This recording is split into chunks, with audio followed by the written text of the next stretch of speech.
It's September 11th, 2015, and this is Honest Faith.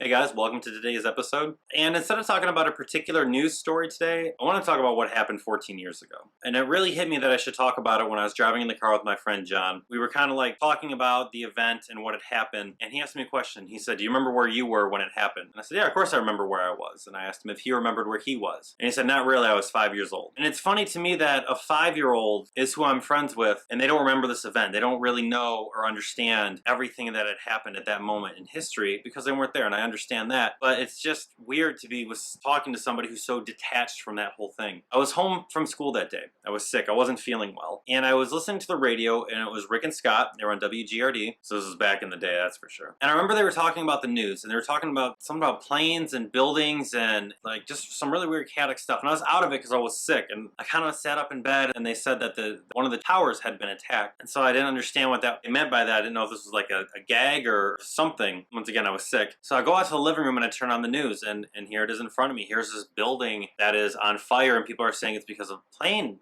flew into it. And it was just this really weird, it was a really surreal feeling to see this. And as the camera is panning up and holding the shot of the building, out of nowhere, just another plane comes in and hits the second building. And I just remember just the shock that I went through at that moment. And he said, "What did that feel like?" And I said, "What happened that day is, as Dave puts it, like we lost our innocence on that day. You know, there was something that was just taken from us that we're all watching this." And it made you feel very, very vulnerable, having that removed from you, having this sense of this is who we are as a people, this is who we are as a country, this is where everything is in the world. And then this happens. And I know that there's conspiracy theories. I know there's people that have these ideas of what happened and were there even planes or all this other stuff. But it doesn't matter because on that day, the world had changed again. We were talking in my undergrad history class, and the teacher asked a question that just blew my mind. And he said, "Think about the world, what it was like on September 10th and what the world was like on September 12th. And in my mind, and in a lot of people's minds, and we even said this, we said it's two completely different places. The perspective, the view, how we look at other people, how we treat strangers, how we treat somebody different than us has completely changed. You know, there were a lot of people that died from this, and there's still fighting and wars and all the stuff that are going on because of all of this. My heart, my prayers, and my thoughts go out to all those people that are still suffering. But out of all the things that you see today being posted and the things that you post and you share, today's not the time for conspiracy. Today's not the time to point blame. Today's not the day that we remember who did what, when, and whose fault it is. Today's the day that we remember that a lot of people just died, and the families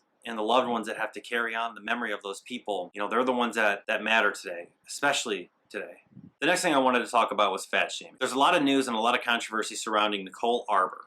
Now, if you haven't seen it, Nicole Arbour is a self-claimed comedian who made this rant video called Dear Fat People. Yes, I have seen this video. And I sat there and I just kind of looked at it, and a lot of what she was saying was harsh, and a lot of what she was saying was mean. And I am a fat person. I understand this. I am very, very big. VidCon pictures hit that home how big I was. Being a bigger person, pun intended, you need to have thick skin. You do stand out, you do stick out, and you sort of need to be ready for that because, sadly enough, intolerance, judgments, and name-calling and mean things is something people are going to say. It's just the world we live in. It's just the way that people are. So I'm sitting here, I'm watching this video, I'm listening to what she says. I guess I've been blessed with a nice filter that blocks out a lot of the dumb stuff that she was saying. Because there are parts where she says, we do need to take care of our bodies. We do need to take care of our health. While it is okay to be big, you do have a responsibility to take care of your body. To say that it is your body and you can eat and live however you want is a sort of selfish thought, because when you die young, who's going to have to deal with the funeral? Who's going to have to deal with the emotions behind that? All of us around you will have to remember you when you're gone. And if the bad choices in your health are the reason that you're gone, then that's not it's my body, let me eat and exercise and do whatever or not do whatever I want. But it turns into something different.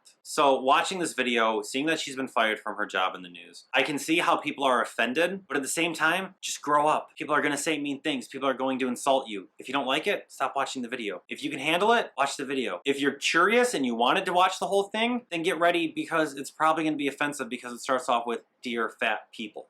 I guess the message of today's video is grieve for those that have been lost and take care of your bodies. My name is Colin, and this has been Honest Faith.